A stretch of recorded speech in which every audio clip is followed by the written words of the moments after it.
वारी करता? वारी म्हणजे आमचे आजोबा जेव्हा दगडूजी बापूराव दांडगे हा, ते दरवर्षी न चुकता वारीला यायचे. बरोबर. त्यांचा वारसा पुढे चालवण्यासाठी आम्ही पण येत आहोत वारीला.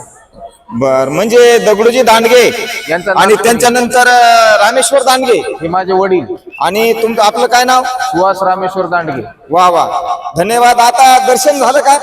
नाही, आता थोड्या वेळानं होणार आहे. बर बर. तुम्ही पहिली वारी पाटील कोणासोबत केली होती? तुम्ही पण वारीला हमेशा येतात? वडिलांसोबत. बर.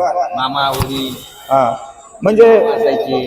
हा. त्यांचे म्हणजे त्यांच्या अगोदर, त्यांच्या वडिलाच्या अगोदर पासून आजोबापासून वारीला येत होते. बर बर. तसं आता वडील नसल्यामुळं मग मी सुरुवात केली. हा आता मामा थकले. हा आमचे दोन्ही मामा थकल्यामुळे त्यांचे मुलं येतात. मी सुद्धा वारीला येतो. हा. वारीला आल्यावर आनंद भेटतो, वारकरी भेटते, समजे नातलगी भेटते. हा.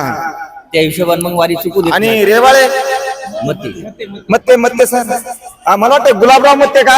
हा, त्यांचे चिरंजीव आहेत का? मोठे चिरंजीव. तुम्ही जिंतूर राहता नाही का? आता मी सध्या जिंतूरला राहतो. बरोबर, ठीक आहे. दर्शन झालं का? दर्शन आता करायचंय. मला वाटतं दादा सेवेला असतात पंढरपूरला. पंढरपूरला ते लहान भाऊ असते माझा. ते असतात ना हा, सेवेला? सेवेला पंढरपूरला ते असते. पांडुरंगाच्या मंदिरात बऱ्याच वेळेस माझी भेट झाली त्यांची. तो सेवेला बऱ्याच वर्षापासून, त्याला 10 वर्ष झाले सेवा करायला तिथे. असं असं. हो.